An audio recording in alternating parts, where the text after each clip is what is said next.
Alright, everyone. This is a heartfelt blockbuster about family and sacrifice. Are you ready? He gave up treatment, left with Grandma Zhang's ashes. Dad's birthday's here again, but his parties are lonely. Every year, Xiaolin hosts this birthday bash, turning Leifu Hotel into a joyous sea. Forgetting all pain, everyone eats, drinks, and plays happily, and Dad brings a bowl of black sesame paste to Lai King. He recalled what Lai Qingling said, that he, this stubborn old man, never praised him. He even thought having no son was better.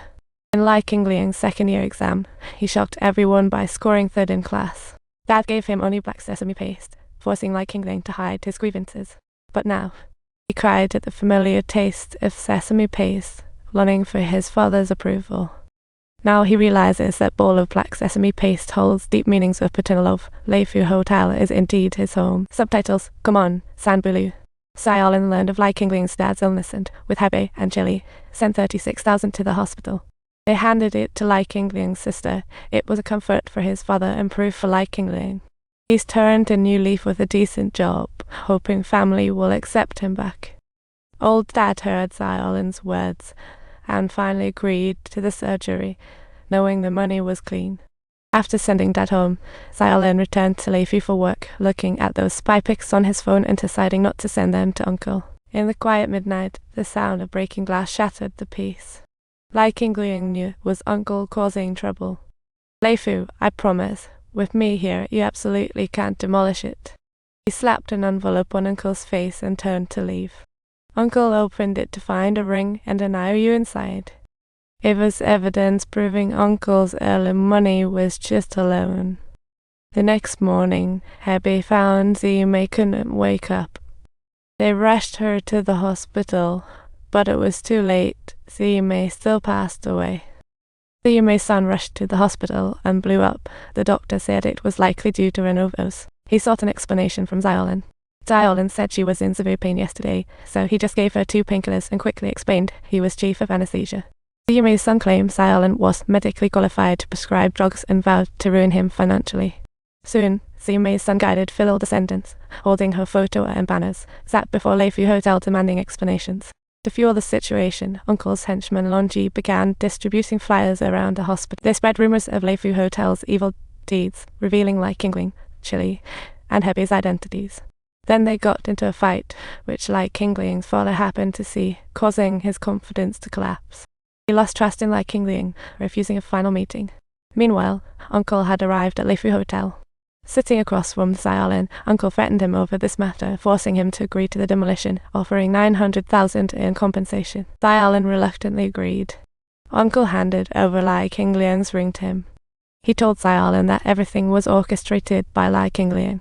Lai Qingling, Chili, and Hebei were furious, but in the end Lai Qingling revealed the truth.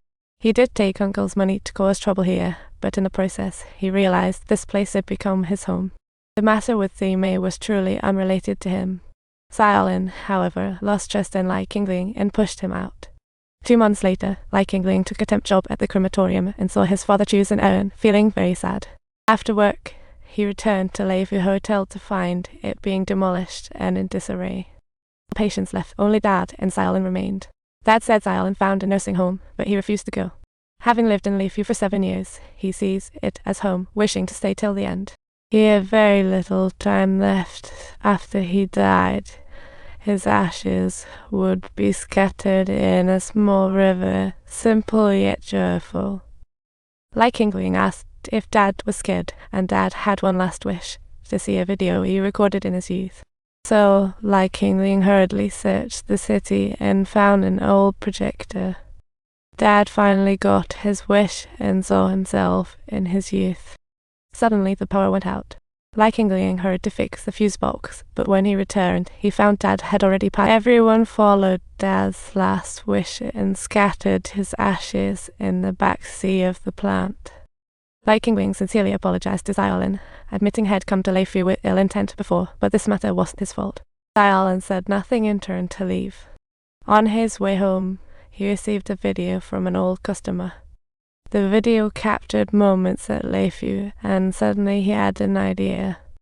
Meanwhile, Lai Qingling suspected Uncle was behind Ziyume's death, and hurriedly aimed to demolish Leifu. That night, he summoned Chili and Hebei to secretly film Uncle's violent demolition evidence. This way they would have time to gather evidence. Waiting patiently wasn't scary at all. Sure enough, Longji brought people into the hotel and saw Lai Qingling and others blocking the way, erupting with rage. Lai Qingling rushed over to grab the camera, and thus both sides broke into a brawl. Long death numbers were vast, but Lai Qingling fought vigorously without backing down. Lai Qingling reclaimed the camera, then Uncle joined and knocked out Chili and him. Sound effect upon the completion. Don't forget to subscribe to our channel for more exciting content.